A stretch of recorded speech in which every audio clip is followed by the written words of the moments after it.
ओम परमात्मने नमः। 30वें अध्याय में श्री कृष्ण के विरह में गोपियों की दशा। तो श्री सुखदेव जी कहते हैं कि परीक्षित, भगवान सहसा अंतर्ध्यान हो गए। उन्हें न देखकर ब्रज युवतियों की वैसी ही दशा हो गई जैसे यूथपति गजराज के बिना हथिनियों की होती है। उनका हृदय विरह की ज्वाला से जलने लगा। भगवान श्री कृष्ण की बंदोबंद गजराज की सी चाल, प्रेम भरी मुस्कान, विलास भरी चितवन, मनोरम प्रेमालाप, भिन्न भिन्न प्रकार की लीलाओं तथा श्रृंगार रस की भाव भंगियों ने उनके चित्त को चुरा लिया था। वो प्रेम की मतवाली गोपियां श्री कृष्णमय हो गईं और फिर श्री कृष्ण की विभिन्न चेष्टाओं का अनुकरण करने लगी। अपने प्रियतम श्री कृष्ण की चाल ढाल, हाल विहाल और चितवन बोलन आदि में श्री कृष्ण की प्यारी गोपियां उनके समान ही बन गई। उनके शरीर में भी वही गति मति, वही भाव भंगी उतराई। वे अपने को सर्वदा भूलकर श्री कृष्ण स्वरूप हो गई और उन्हीं के लीला विलास का अनुसरण करती हुई मैं कृष्ण ही हूं इस प्रकार कहने लगी। वे सब परस्पर मिलकर ऊंचे स्वर से उन्हीं के गुणों का गान करने लगी। मतवाली होकर वन से दूसरे वन में, एक झाड़ी से दूसरी झाड़ी में जाकर श्री कृष्ण को ढूंढने लगी। परीक्षित, भगवान श्री कृष्ण कहीं दूर थोड़े ही गए थे। वे तो समस्त जड़ चेतन पदार्थों में तथा उनके बाहर भी आकाश के समान एक रस स्थित ही हैं। वे वहीं थे, उन्हीं में थे, परंतु उन्हें न देखकर गोपियां वनस्पतियों से, पेड़ पौधों से उनका पता पूछने लगी। गोपियों ने पहले बड़े बड़े वृक्षों से जाकर पूछा कि हे पीपल, पालर और बरगद, नंद नंदन श्याम सुंदर अपनी प्रेम भरी मुस्कान और चितवन से हमारा मन चुराकर चले गए हैं। क्या तुम लोगों ने उन्हें देखा है? कुरवक, अशोक, नागकेसर, पुंडनाग और चंपा, बलराम जी के छोटे भाई, जिनकी मुस्कान मात्र से बड़ी बड़ी माननियों का मान मर्दन हो जाता है, इधर आए थे क्या? अब उन्होंने स्त्री जाति के पौधों से कहा, बहन तुलसी, तुम्हारा हृदय तो बड़ा कोमल है, तुम तो सभी लोगों का कल्याण चाहती हो। भगवान के चरणों में तुम्हारा प्रेम तो है ही, वे भी तुमसे बहुत प्यार करते हैं, तभी तो भौरों के मर्राते रहने पर भी वो तुम्हारी माला नहीं उतारते, सर्वदा पहने रहते हैं। क्या तुमने अपने परम प्रियतम श्याम सुंदर को देखा है? प्यारी मालती, मल्लिके, जाति और जूही, तुम लोगों ने कदाचित हमारे प्यारे माधव को देखा होगा। क्या वे अपने कोमल करों से स्पर्श करके तुम्हें आनंदित करते हुए इधर से गए हैं? रसाल, प्रियाल, कटहल, पीतसाल, कचनार, जामुन, आक, बेल, मोलसिरी, आम, कदम और नीम तथा अन्यान्य यमुना के तट पर विराजमान सुखी तरवरों, तुम्हारा जन्म जीवन केवल परोपकार के लिए है। श्री कृष्ण के बिना हमारा जीवन सूना हो रहा है, हम बेहोश हो रही हैं। तुम हमें उन्हें पाने का मार्ग बता दो। भगवान की प्रेयसी पृथ्वी देवी, तुमने ऐसी कौन सी तपस्या की है कि श्री कृष्ण के चरण कमलों का स्पर्श प्राप्त करके तुम आनंद से भरी रही हो और तृण लता आदि के रूप में अपना रोमांच प्रकट कर रही हो? तुम्हारे उल्लास विलास श्री कृष्ण के चरण स्पर्श के कारण है, अथवा वामनावतार में विश्व रूप धारण करके उन्होंने तुम्हें जो नापा था उसके कारण है? कहीं उनसे भी पहले वरा भगवान के अंग संग के कारण जो तुम्हारी यह दशा नहीं हो रही थी? अरे सखी हिरण्यों, हमारे श्याम सुंदर के अंग संग से सुषमा सौंदर्य की धारा बहती रहती है। वे कहां अपनी प्राण प्रिया के साथ तुम्हारे नयनों को परमानंद का दान करते हुए इधर से ही तो नहीं गए हैं? देखो देखो, यहां कुलपति श्री कृष्ण को कुंदकली की माला की मनोहर गंध आ रही है, जो उनकी परम प्रेयसी के अंग संग से लगे हुए कुछ कुमकुम से अनुरंजित रहती है।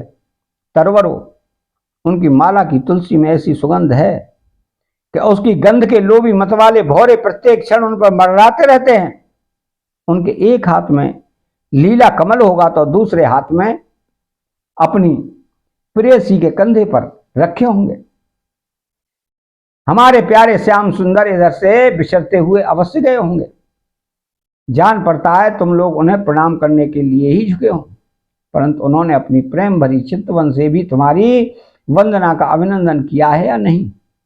अरे सखी, इन लताओं से पूछो, ये अपने पति वृक्षों को भुजपास में बांधकर आलिंगन किए हुए हैं, इससे क्या हुआ?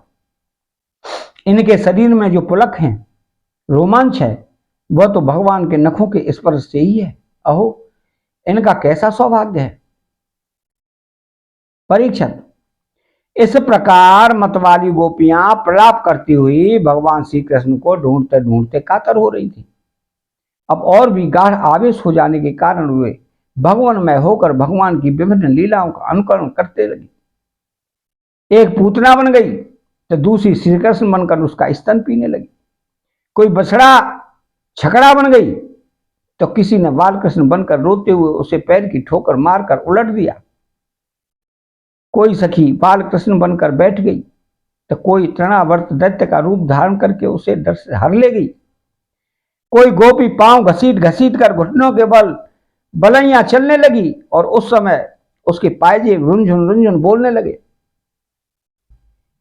एक बनी कृष्ण तो दूसरी बनी बलराम और बहुत सी गोपियां ग्वाल वालों के रूप में हो गई। एक गोपी बन गई वत्सासुर तो दूसरी बनी वकासुर। तब तो गोपियों ने अलग अलग श्री कृष्ण बनकर वत्सासुर और बकासुर बनी हुई गोपियों को मारने की लीला की।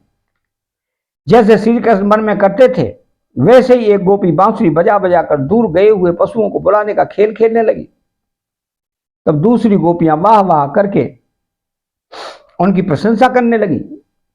एक गोपी अपने को श्री कृष्ण समझकर दूसरी सखी के गले में बांह डालकर चलती और गोपियों से कहने लगी कि मित्रों, मैं श्री कृष्ण हूं, तुम लोग मेरी यह मनोहर चाल देखो। कोई गोपी श्री कृष्ण बनकर कहती, अरे ब्रजवासियों, तुम आधी पानी से मत डरो, मैंने उससे बचने का उपाय निकाल लिया है। ऐसा कहकर गोवर्धन धारण का अनुकरण करती हुई वह अपनी ओढ़नी उठाकर ऊपर तान लेती। परीक्षित, एक गोपी बनी काली नाग तो दूसरी श्री कृष्ण बनकर उसके सिर पर पैर रखकर चढ़ी चढ़ी बोलने लगी कि रे दुष्ट सांप, तू यहां से चला जा, मैं दुष्टों का दमन करने के लिए ही उत्पन्न हुआ हूं। इतने में ही एक गोपी बोली, अरे ग्वालो, देखो वन में बड़ी भयंकर आग लगी है, तुम लोग जल्दी से जल्दी अपनी आंखें मूंद लो, मैं अनायास ही तुम लोगों की रक्षा कर लूंगा।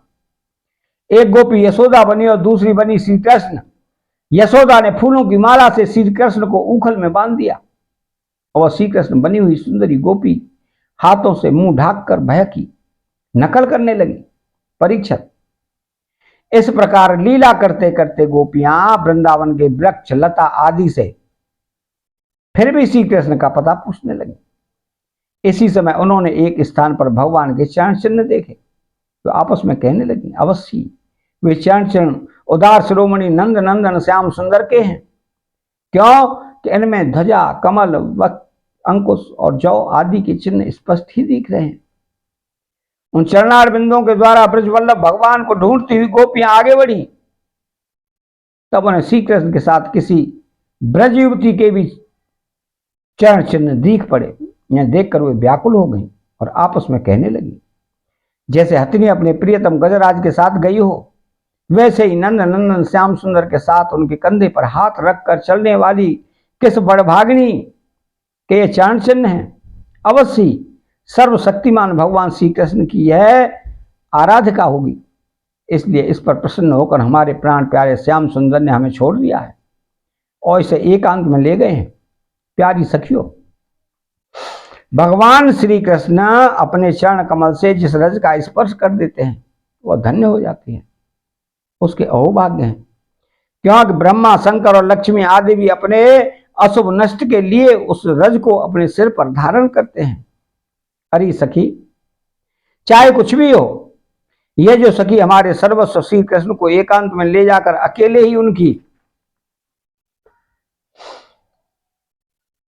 अदर सुधा रस पी रही है, इस गोपी के उभरे हुए चरण चिन्ह तो हमारे हृदय में बड़ा ही क्षोभ उत्पन्न कर रहे हैं। यहां उस गोपी के पैर नहीं दिखाई देते। मालूम होता है यहां प्यारे श्याम सुंदर ने देखा होगा कि मेरी प्रेयसी के सुकुमार चरण कमलों में घास की नोक करती होंगी, इसलिए उन्होंने उसे अपने कंधे पर चढ़ा लिया होगा। सखियों, यहां देखो प्यारे श्री कृष्ण के चरण चिन्ह अधिक गहरे बालू में धसे हुए हैं। इससे सूचित होता है यहाँ के किसी भारी वस्तु को उठाकर चले हैं, उसी के बोझ से उनके पैर जमीन में धस गए हैं। हो न हो यहां उस कामी ने अपनी प्रियतमा को अवश्य कंधे पर चढ़ाया होगा। देखो देखो यहां परम प्रेमी ब्रजवल्लभ ने फूल चुनने के लिए अपनी प्रेयसी को नीचे उतार दिया है, और यहां परम प्रियतम श्री कृष्ण ने अपनी प्रेयसी के लिए फूल चुने हैं। उचक उचक कर फूल तोड़ने के कारण यहां उनके पंजे तो धरती में गड़े हुए हैं और एड़ी का पता ही नहीं है। परम प्रेमी श्री कृष्ण ने कामी पुरुष के समान यहां अपनी प्रेयसी के केस संवारे हैं। देखो अपने चुने हुए फूलों को प्रेयसी की चोटी में गूंथने के लिए वे यहां अवश्य बैठे रहे होंगे। परीक्षित, भगवान श्री कृष्ण आत्मा राम हैं, वे अपने आप में ही संतुष्ट और पूर्ण हैं। जब वे अखंड हैं, उनमें दूसरा कोई है ही नहीं, तब उनमें काम की कल्पना कैसे हो सकती है। फिर भी उन्होंने कामियों की दीनता, स्त्री परवशता और स्त्रियों की कुटिलता दिखलाते हुए वहां गोपी के साथ एकांत में क्रीड़ा की थी, एक खेल रचा था। इस प्रकार गोपियां मतवाली सी होकर अपनी सुध-बुध खोकर एक दूसरे को भगवान श्री कृष्ण के चरण चिन्ह दिखलाती हुई वन वन में भटक रही थी। इधर भगवान श्री कृष्ण दूसरी गोपियों को वन में छोड़कर जिस भाग्यवती गोपी को एकांत में ले गए थे, उसने समझा कि मैं ही समस्त गोपियों में श्रेष्ठ हूं। इसीलिए तो हमारे प्यारे श्री कृष्ण दूसरी गोपियों को छोड़कर, जो उन्हें इतना चाहती हैं, केवल मेरा ही मान करते हैं, मुझे ही आदर दे रहे हैं। भगवान श्री कृष्ण ब्रह्मा और शंकर के भी शासक हैं, और गोपी वन में जाकर अपने प्रेम और सौभाग्य के मद से मतवाली हो गई और उन्हीं श्री कृष्ण से कहने लगी, प्यारे मुझसे अब तो और नहीं चला जाता, मेरे सुकुमार पांव थक गए हैं, अब तुम जहां चलना चाहो मुझे अपने कंधे पर चढ़ा कर ले चलो। अपनी प्रियतमा की यह बात सुनकर श्याम सुंदर ने कहा, अच्छा प्यारी, तुम अब मेरे कंधे पर चल लो। यह सुनकर वह गोपी जो ही उनके कंधे पर चलने लगी, त्यों ही श्री कृष्ण अंतर्ध्यान हो गए और सौभाग्यवती गोपी रोने पछताने लगी। हा नाथ, हा रमन, हा प्रेष, हा महाभुज, तुम कहाँ हो, कहाँ हो? मेरे सखा, मैं तुम्हारी दीनहीन दासी हूं, शीघ्र ही मुझे अपनी सानिध्य का अनुभव कराओ, मुझे दर्शन दो। परीक्षित, गोपियां भगवान के चरण चिन्हों के सहारे उनके जाने का मार्ग ढूंढती ढूंढती वहां जा पहुंची। थोड़ी दूर से ही उन्होंने देखा कि उनकी सखी अपने प्रियतम के वियोग से दुखी होकर अचेत हो गई है। जब उन्होंने उसे जगाया तब उसने भगवान श्री कृष्ण से उसे जो प्यार और सम्मान प्राप्त हुआ था वो उनको सुनाया। उसने यह भी कहा कि मैंने कुटिलतावश उनका अपमान किया, इसी से वह अंतर्ध्यान हो गए। उसकी बात सुनकर गोपियों के आश्चर्य की सीमा न रही। इसके बाद वन में जहां तक चंद्रदेव की चांदनी छिटक रही थी, वहां तक वे उन्हें ढूंढती हुई गई, परंतु जब उन्होंने देखा कि आगे घना अंधकार है, घोर जंगल है, हम ढूंढती जाएंगी तो श्री कृष्ण और भी उसके अंदर घुस जाएंगे, तब वे उधर से लौट आई। परीक्षित, गोपियों का मन श्री कृष्णमय हो गया था। उनकी वाणी से श्री कृष्ण चर्चा के अतिरिक्त और कोई बात नहीं निकलती थी। उनके शरीर से केवल श्री कृष्ण के लिए और केवल श्री कृष्ण की चेष्टाएं हो रही थी। कहां तक कहूं, उनका रोम रोम, उनकी आत्मा श्री कृष्णमय हो रही थी। वे केवल उनके गुणों और लीलाओं का ही गान कर रही थी और उनमें इतनी तन्मय हो गई थी कि उन्हें अपने शरीर की भी सुध नहीं रही थी। फिर घर की याद कौन करता। गोपियों का रोम रोम इस बात की प्रतीक्षा और आकांक्षा कर रहा था कि जल्दी से जल्दी श्री कृष्ण आए श्री कृष्ण की ही भावना में डूबी हुई गोपियां यमुना के पावन पुलिन पर रमण रेती में लौट आई और एक साथ मिलकर श्री कृष्ण के गुणों का गान करने लगी। अतः यहां 30वां अध्याय समाप्त होता है। चैनल को सब्सक्राइब करें, बेल आइकन घंटी को दबाएं और कमेंट बॉक्स में श्री राधे कृष्ण लिखें। जय श्री कृष्ण।